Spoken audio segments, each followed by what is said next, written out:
Welcome to the series of final term preparation. ये final term की preparation series की video है। Complete series इस चैनल के ऊपर अपलोड की जा रही है और आज की वीडियो के अंदर आपको MGT 402 की फाइनल टर्म की प्रिपरेशन करवाई जा रही है, जिसके अंदर आपको मेन पॉइंट्स करवाए जा रहे हैं फाइनल टर्म की प्रिपरेशन के हिसाब से। तो शुरू करते हैं आज के इस ट्यूटोरियल को। इसमें सबसे पहले है पार्शियली प्रोसेस्ड यूनिट।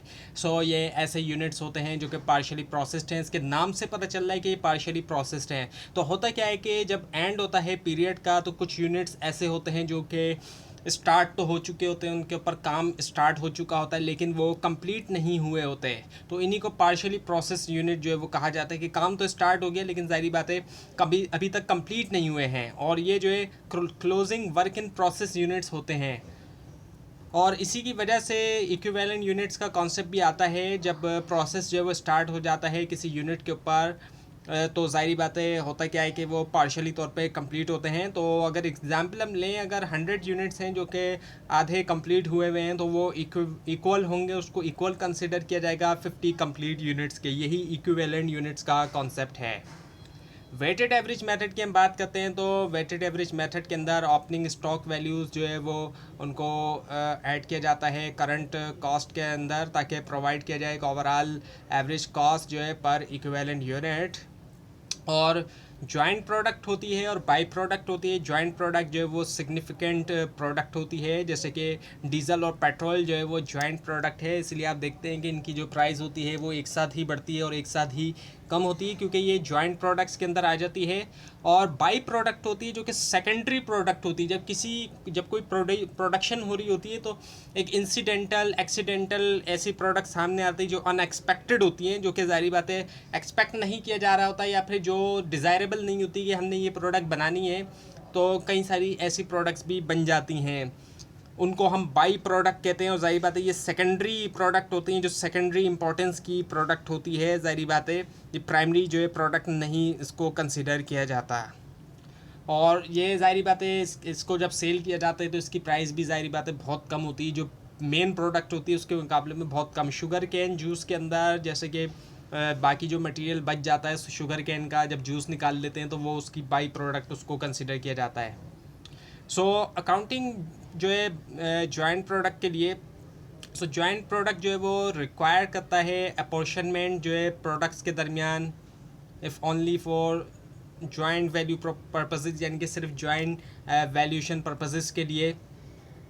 और जो फिज़िकल मेजरमेंट है जॉइंट प्रोडक्ट की, जब यूनिट ऑफ मेजरमेंट जो है वो डिफरेंट होते हैं जैसे कि लीटर्स और किलो, कुछ मेथड जो है वो पाए जाते हैं एक्सप्रेस करने के लिए एक कॉमन यूनिट के अंदर, क्योंकि ज़ाहिर बात है लीटर और किलो जो अलग ज़ाहिर बात है यूनिट ऑफ मेजर हैं वो। कुछ जॉइंट कॉस्ट जो है वो इनकर्ड नहीं होती स्ट्रिक्टली इक्वल तमाम जॉइंट प्रोडक्ट के लिए। तो ऐसी कॉस्ट जो है वो सेपरेट हो सकती है और अपॉर्शन होती है इंट्रोड्यूस करते हुए वेटिंग फैक्टर्स को। मार्केट वैल्यू की बात करते हैं। इफ़ेक्ट तो यही होता है कि हर प्रोडक्ट जो है वो अपेयर हो इक्वली तौर पर प्रॉफिटेबल, जहाँ पर सर्टेन प्रोडक्ट्स ऐसी होती हैं जो कि प्रोसेस होती है पॉइंट ऑफ सेपरेशन के बाद, और फर्दर प्रोसेसिंग कॉस्ट जो है लाजमी तौर पर डिडक्ट होना चाहिए मार्केट वैल्यू से, इससे पहले कि जॉइंट कॉस्ट जो है अपॉर्शन हो। क्लासिफिकेशन जो है बाई प्रोडक्ट जो है उसको भी क्लासिफाई किया जा सकता है दो कैटेगरीज़ के अंदर। ऐसी जो कि जिनमें फ़र्दर प्रोसेसिंग रिक्वायर्ड ना हो, और ऐसी जिनमें फ़र्दर प्रोसेसिंग जो है वो रिक्वायर्ड हो। ये भी दो तरीक़ों से इनको क्लासिफाई किया जा सकता है। सेल्स इनकम की बात करें, इसको ट्रीट किया जाता है अदर इनकम के तौर पे, ट्रीट किया जाता है एज अ डिडक्शन के तौर पे कॉस्ट गुड्स सोल्ड से, और ट्रीट किया जाता है डिडक्शन कॉस्ट गुड्स मैन्युफैक्चर्ड से। और रियलाइजेबल इनकम की हम बात करें तो इसको ट्रीट किया जाता है एज अ डिडक्शन जो है कॉस्ट ऑफ गुड्स मैन्युफैक्चर से। और मार्जिनल कॉस्ट की हम बात करते हैं तो मार्जिनल का मतलब तो वैसे एक्स्ट्रा होता है। ये जो है कॉस्ट होती है वेरिएबल कॉस्ट होती है, ये फिक्स नहीं रहती, यानी कि चेंज होती जाती है। और ये चेंज कुछ इस तरीके से होती है जब प्रोडक्शन होती है हर नेक्स्ट यूनिट की। जब नेक्स्ट यूनिट जो है एक यूनिट में इजाफा होगा अगर उसकी प्रोडक्शन के अंदर, तो मार्जिनल कॉस्ट में ज़ाहिर बात है इजाफा हो जाएगा। और मार्जिनल कॉस्टिंग की हम बात करते हैं तो इस सिस्टम के अंडर हम जो है वो ये नहीं करते कि हम एब्जॉर्ब करें फिक्स ओवरहेड्स को कॉस्ट यूनिट्स के अंदर। सो हम अवॉइड करते हैं डिफ़िकल्टीज जो है सेट करने की एब्जॉर्प्शन रेट और जो एडजस्टिंग करना अंडर या ओवर एब्जॉर्ब्ड ओवरहेड वगैरह के लिए। कंट्रीब्यूशन मार्जिन को डिफाइन किया जाता है एज अ सेल्स वैल्यू जो है of a cost unit minus किया जाता है उससे उसकी वेरिएबल कॉस्ट को। और एब्जॉर्प्शन कॉस्टिंग के अंदर फिक्स मैन्युफैक्चरिंग ओवरहेड्स जो है एब्जॉर्ब होते हैं कॉस्ट यूनिट के अंदर और इसी वजह से स्टॉक को वैल्यू किया जाता है एब्जॉर्प्शन कॉस्ट के ऊपर। और जो फिक्स मैन्युफैक्चरिंग ओवरहेड्स होते हैं उनको चार्ज किया जाता है प्रॉफिट एंड लॉस अकाउंट के अंदर पीरियड के जहाँ पर यूनिट्स को सेल किया जाता है। मार्जिनल कॉस्टिंग के अंदर फिक्स मैन्युफैक्चरिंग ओवरहेड जो है वो एब्जॉर्ब नहीं होते कॉस्ट यूनिट्स के अंदर और स्टॉक को वैल्यू किया जाता है मार्जिनल कॉस्ट और फिक्स मैन्युफैक्चरिंग ओवरहेड कॉस्ट जो है वो ट्रीट उनको किया जाता है एज अ पीरियड कॉस्ट और वो चार्ज किया जाता है उनको प्रॉफिट एंड लॉस अकाउंट के अंदर उस पीरियड में जहाँ पर ओवरहेड्स इनकर्ड होते हैं। सो स्टॉक जो होता है उसको तो वैल्यू किया जाता है मार्जिनल कॉस्ट के ऊपर और जो फिक्स ओवर हेड को फिक्स्ड मैन्युफैक्चरिंग ओवरहेड होते हैं इनको ट्रीट किया जाता है एज अ पीरियड कॉस्ट के तौर पर। कंट्रीब्यूशन मार्जिन की हम बात करते हैं तो इसका जो फार्मूला होता है ये बराबर होता है कंट्रीब्यूशन मार्जिन सेल्स में से जब माइनस किया जाता है वेरिएबल जो कॉस्ट होती है सेल्स की जो वेरी करती है फिक्स नहीं रहती। और अगर स्टॉक लेवल जो है वो राइज हो रहा है ओपनिंग से क्लोजिंग बैलेंस तक सो एब्जॉर्प्शन कॉस्टिंग प्रॉफिट ज़्यादा है मार्जिन कॉस्टिंग प्रॉफिट से। अगर स्टॉक लेवल जो है वो फॉल हो रहा है ओपनिंग से क्लोजिंग बैलेंस तक तो एब्जॉर्प्शन कॉस्टिंग प्रॉफिट कम है मार्जिन कॉस्टिंग प्रॉफिट से। स्टॉक लेवल अगर सेम है तो एब्जॉर्प्शन कॉस्टिंग प्रॉफिट बराबर है मार्जिन कॉस्टिंग प्रॉफिट के। और जो कुछ एजम्पशन हैं जो कि यूज़ होते हैं सीवीपी एनालिसिस में सो वेरिएबल कॉस्ट और सेलिंग कॉस्ट जो होती है पर यूनिट के हिसाब से अगर हम देखते हैं उसको अज्यूम किया जाता है कि वो इनफेक्टिव रहती है जब कभी भी जो चेंज आता है एक चेंज आता है एक्टिविटी लेवल के अंदर उससे। और फिक्स कॉस्ट ज़ाहिर बात है जो कि जिसको अफेक्ट नहीं पड़ता अगर हम टोटल के अंदर देखें कभी भी जो एक्टिविटी आती है उसमें जो चेंज होता है तो उससे फिक्स कॉस्ट इन टोटल कोई अफेक्ट नहीं पड़ता इसी वजह से वो फिक्स कॉस्ट है।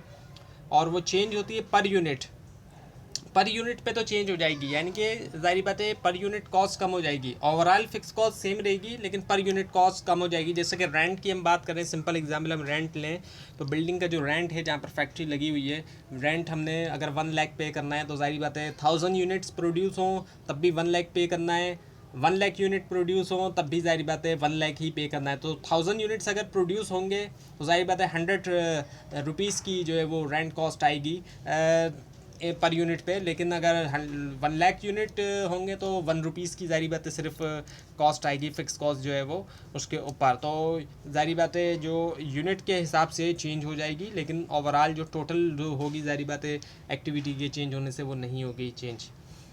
और कंट्रीब्यूशन मार्जिन जो है वो कंट्रीब्यूट करता है कि पूरा किया जाए फिक्स कॉस्ट को। और जब फिक्स कॉस्ट पूरी उनको पूरा किया जाए वो पूरी हो चुके हैं यानी उन तक पहुंच जाया जाए जब पूरी हो चुके हैं तो जो इंक्रीमेंटल कंट्रीब्यूशन मार्जिन होता है वो प्रॉफिट होता है। यानी कि जो फिक्स कॉस्ट है उससे ऊपर जो भी इंक्रीमेंटल कंट्रीब्यूशन मार्जिन है वो प्रॉफिट है।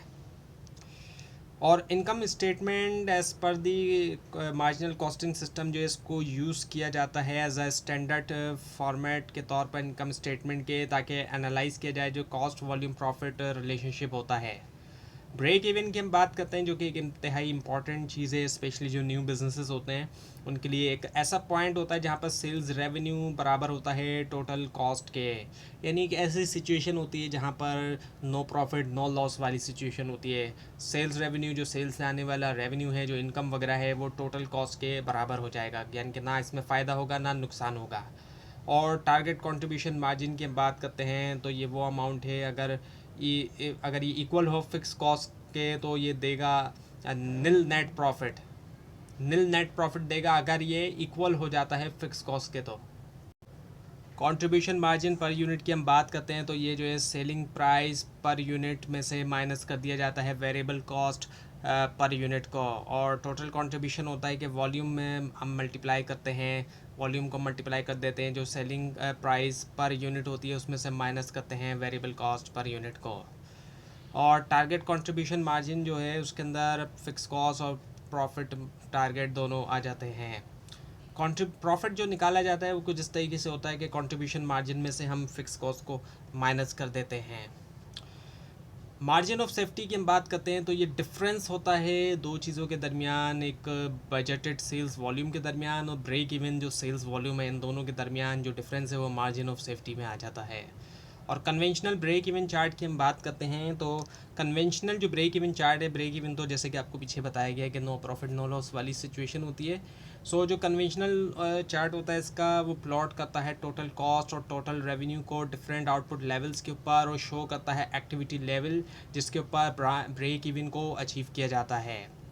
और एक कंट्रीब्यूशन ब्रेक इवन चार्ट जो है उसको कंस्ट्रक्ट किया जाता है वेरिएबल कॉस्ट के साथ, फुट के ऊपर डायग्राम की, और जो फिक्स कॉस्ट होती है उनको शो किया जाता है वेरिएबल कॉस्ट लाइन के अबव शो किया जाता है उसके ऊपर, यानी कि नाउ व्हाट इज़ अब बजट। अब बजट क्या है, नॉर्मली तौर पे जो बजट है वो हर साल तो दिया जाता है, तो इसी वजह से अब लोग समझते क्या है कि वो जो है बजट जो है वो बचत की उलट है। और ऐसा इसलिए भी होता है क्योंकि जाहिर बात है गवर्नमेंट की इनएफिशिएंसी और ग़लत जो डिसीजन होते हैं उसका बर्डन जो है वो पब्लिक के ऊपर आता है इस वजह से।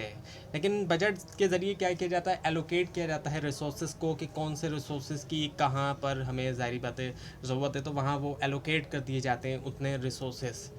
और बजट जो है जाहिर बात है एक प्लान होता है जो कि क्वांटिटेटिव यूजुअली तौर पे मॉनेटरी टर्म्स में होता है, जाहिर बात है पैसों के ही हिसाब से बताया जाता है कि इस चीज़ का इतना बजट है, इसका इतना बजट है, इसके ऊपर हमने इतना एलोकेट किया है। और ये कवरिंग करता है specific period of time, usually 1 year. जिस तरह जाहिर बात है गवर्नमेंट का बजट 1 ईयर के बाद आता है, इसी तरह ऑर्गेनाइजेशन भी जो बजट बनाती है यूजुअली तौर पे 1 ईयर का होता है। सो ये एक सिस्टमेटिक का प्लान होता है यूटिलाइजेशन का, मैन पावर और मटेरियल रिसोर्स के कौन सी किस जगह हमने कितना एलोकेट करना है। बजटरी कंट्रोल की हम बात करते हैं, कोई भी जो सिस्टम होता है प्लानिंग का सक्सेसफुल नहीं हो सकता बगैर किसी इफ़ेक्टिव और एफिशिएंट सिस्टम ऑफ कंट्रोल के बगैर। और बजटिंग जो है वो क्लोजली कनेक्ट है कंट्रोल के साथ। एक्सरसाइज जो है कंट्रोल का ऑर्गेनाइजेशन के अंदर with the help of budget वो जाना जाता है बजटरी कंट्रोल के तौर पर। बजट कंट्रोलर की बात करते हैं तो वैसे तो चीफ़ एग्जीक्यूटिव जो है फाइनली रिस्पॉन्सिबल हैं बजट प्रोग्राम के लिए, लेकिन ये बेटर होता है कि लार्जली पार्ट जो है सुपरवाइजरी रिस्पॉन्सिबिलिटी जो है उसको वो जो है डेलीगेट हो एक ऑफिशियल जो डेजिग्नेटेड है एज अ बजट कंट्रोलर या फिर जो बजट डायरेक्टर है। बेहतर यही होता है कि डेलीगेट किया जाए बजट कंट्रोलर को या बजट जो डायरेक्टर होते हैं उनको। मेकिंग अ फोरकास्ट जो है वो क्या होता है, एक एस्टिमेट होता है। अक्सर आप फोरकास्ट देखते हैं जिस तरह से वेदर फोरकास्ट आती है, ये एस्टिमेट होता है फ्यूचर फाइनेंशियल कंडीशंस का। यहाँ पर अकाउंटिंग के अंदर जारी बात है जो एस्टिमेट होगा ये फ्यूचर फाइनेंशियल कंडीशन का होगा या फिर जो ऑपरेटिंग रिजल्ट है उसका।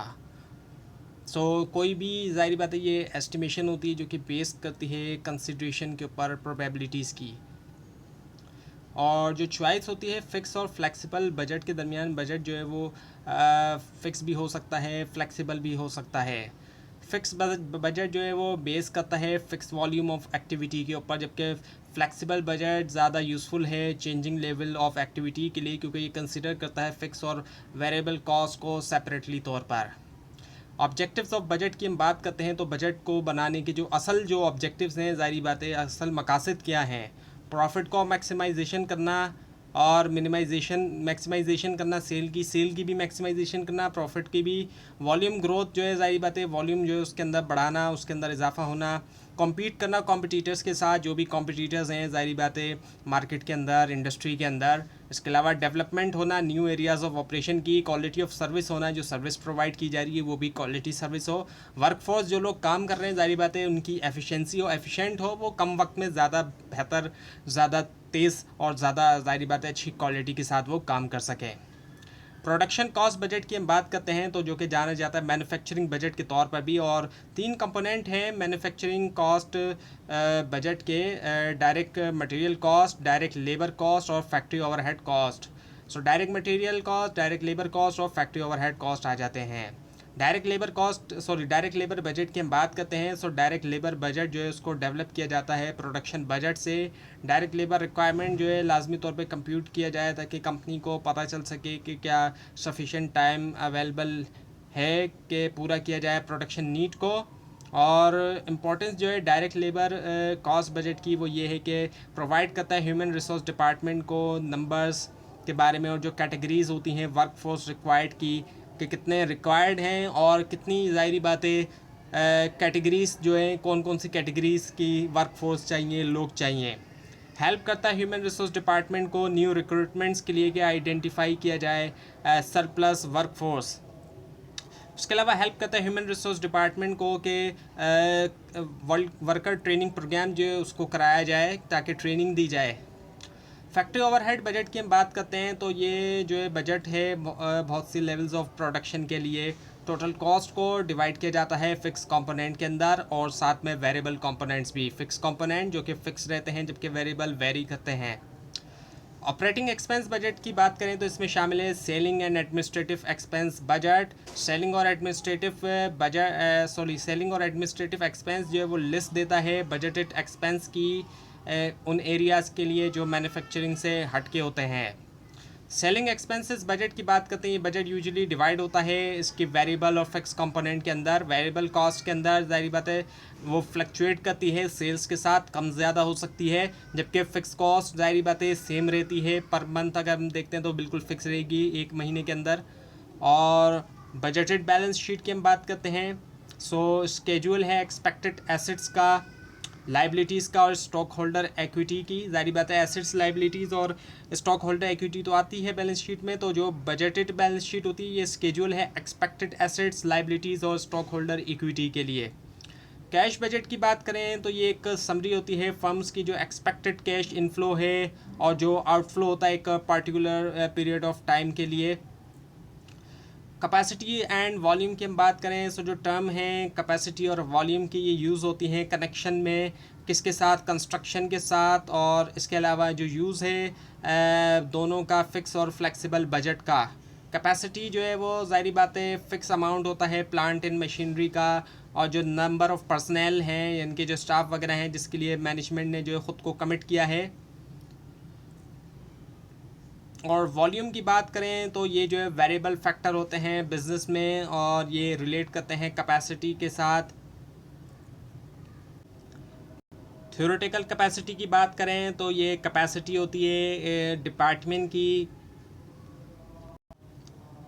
उसकी ऐसी कैपेसिटी कि वो प्रोड्यूस करे फुल स्पीड के ऊपर बगैर किसी इंटरप्शन के। और इसको कुछ इस तरीके से अचीव किया जा सकता है कि अगर प्लांट या डिपार्टमेंट जो है वो प्रोड्यूस करता है 100% जो उसकी रेटेड कैपेसिटी है उसके हिसाब से 100% अगर प्रोड्यूस करें तो फिर जो है थ्योरेटिकल कैपेसिटी को अचीव किया जा सकता है। एक्सपेक्टेड एक्चुअल कैपेसिटी जो होती है ये बेस करती है शॉर्ट रेंज आउटलुक के ऊपर। सो एक फ़िक्स एक्सपेंस ज़ाहिर बात है फ़िक्स सेम रहता है टोटल के अंदर। जब भी कोई एक्टिविटी ज़्यादा होती है या कम होती है तो उससे फ़र्क नहीं पड़ता, फ़िक्स एक्सपेंस फ़िक्स ही रहता है। जैसे कि रेंट की एग्जांपल दोबारा अगर ली जाए 1 लाख का अगर रेंट है किसी बिल्डिंग का किसी जगह का तो 1 लाख ही रहेगा। ऐसा नहीं होगा कि ज़ाहिर बात है कम या ज़्यादा हो जाएगा, वहाँ पे कम काम होगा तो वो कम, ज़्यादा काम होगा तो वो ज़्यादा। तो इन टोटल तो वो सेम रहेगा इन टोटल, लेकिन ज़ाहिर बात है जितने यूनिट्स बनेंगे उसके ऊपर वो डिवाइड हो जाएगा। ज़्यादा यूनिट्स बनेंगे तो वो ज़ाहिर बात है यूनिट्स पर यूनिट के हिसाब से कम होगा इस हिसाब से। वेरिएबल एक्सपेंस की हम बात करते हैं तो जाहिर बात है वेरिएबल एक्सपेंस वो होते हैं जो कि वेरी करते हैं, चेंज हो जाते हैं। एक्सपेक्टेड होता है कि इंक्रीज़ हो प्रोपोर्शनेटली तौर पर जब इंक्रीज़ होता है एक्टिविटी के अंदर और डिक्रीज़ हो जाए प्रोपोर्शनेटली तौर पर जब डिक्रीज़ होता है एक्टिविटी में। जितना ज़्यादा एक्टिविटी के अंदर इजाफा हो रहा है उतना ज़्यादा इंक्रीज़ होंगे, जितना कम होगा उतने कम, यानी कि जितने ज़्यादा यूनिट्स बनेंगे ज़ाहिर बात है तो वेरिएबल एक्सपेंसेस बढ़ते चले जाएंगे। जैसे कि उसकी मटेरियल की कॉस्ट है या और भी दूसरी कॉस्ट होती हैं वो बढ़ती चली जाएगी। लेकिन जब यूनिट्स कम बनेंगे तो ज़ाहिर बात है वेरिएबल कॉस्ट भी, वेरिएबल एक्सपेंसेस कम होंगे। एक्टिविटी रेशियोज़ की हम बात करते हैं तो ये मेजर है लेवल ऑफ एक्टिविटी जो कि हासिल होती है over a period of time. Capacity ratio की हम बात करते हैं तो ये इंडिकेट करता है whether and to what extent, किस हद तक जो है बजटेड आवर जो है एक्टिविटी के एक्चुअली तौर पे यूटिलाइज हुए हैं। सो कैपेसिटी रेशियो जो है वो एक्चुअल यूजेज होता है बजटेड कैपेसिटी रेशियो का। सो एफिशिएंसी रेशियो की हम बात करते हैं तो ये रेशियो जो है वो इंडिकेट करता है डिग्री ऑफ एफिशिएंसी जो कि अटेन की गई प्रोडक्शन के अंदर। ये इंडिकेट करता है एक्सपेंसेस को as a percentage of revenue के with a few variations.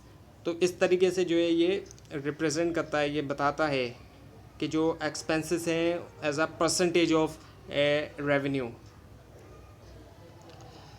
Relevance जो है one of the key characteristics होती है अच्छी जो मैनेजमेंट अकाउंटिंग इन्फॉर्मेशन है। इसका मतलब ये कि मैनेजमेंट अकाउंटिंग जो इन्फॉर्मेशन प्रोड्यूस हुई हर मैनेजर के लिए वो लाजमी तौर पर रिलेट करे डिसीशंस के साथ जो वो लेंगे।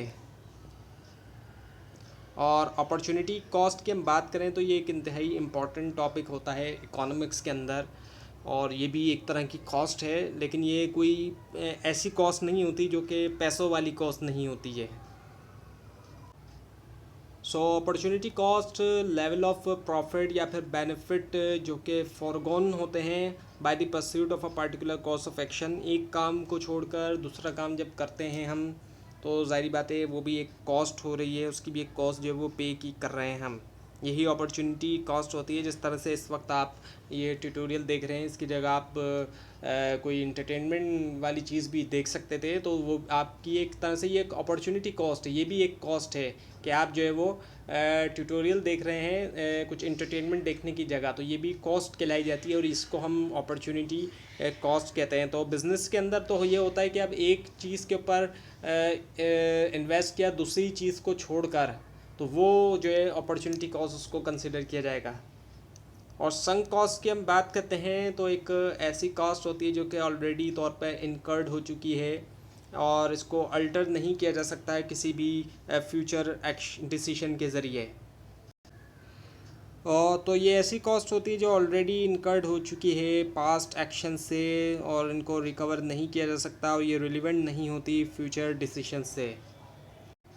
संक कॉस्ट की एग्जांपल की हम बात करें तो इसके अंदर marketing, research, new software installation या इक्विपमेंट, इसके अलावा सैलरीज और बेनिफिट्स या फिर फैसिलिटीज़ एक्सपेंस वगैरह ये तमाम शामिल होते हैं। Now the fixed and variable cost. अब वेरिएबल कॉस्ट जो है उसको रिलेवेंट कॉस्ट जो है होगी ये, क्योंकि ज़ाहिर बात है ये वेरी करती है, जबकि फ़िक्स कॉस्ट इररेलेवेंट होती हैं जो भी डिसीजन लिया जाता है, क्योंकि इनके ऊपर फ़र्क नहीं पड़ता वक्त के साथ। ये जो मतलब जो भी प्रोडक्शन वगैरह होती है तो उससे फ़र्क नहीं पड़ता इसके ऊपर। और एब्जॉर्ब्ड ओवरहेड की बात करते हैं तो ये एक नेशनल अकाउंटिंग कॉस्ट है और इसी वजह से इसको इग्नोर करना चाहिए डिसीजन मेकिंग पर्पस के लिए। ये जो है ओवरहेड होता है जो कि इनकर होता है और जो कि रिलेवेंट हो सकता है डिसीजन से। सो ये ऐसे मैन्युफैक्चरिंग ओवरहेड होते हैं जिनको अप्लाई किया जा चुका है एक मैन्युफैक्चर्ड प्रोडक्ट के ऊपर या फिर जो दूसरे कॉस्ट ऑब्जेक्ट हैं। तो ये थी आज की वीडियो। आपको इस बारे में कोई क्वेश्चन है, ख़ासतौर पर इसमें कोई मिस्टेक दिखाई दे ज़रूर हाईलाइट कीजिए और इस पूरी सीरीज़ को देखने के लिए और फाइनल टर्म एग्जाम्स की प्रिपरेशन के लिए इस चैनल को सब्सक्राइब कीजिए, बेल आइकन के ऊपर क्लिक कीजिए। Thanks for watching this video and best of luck for your exams.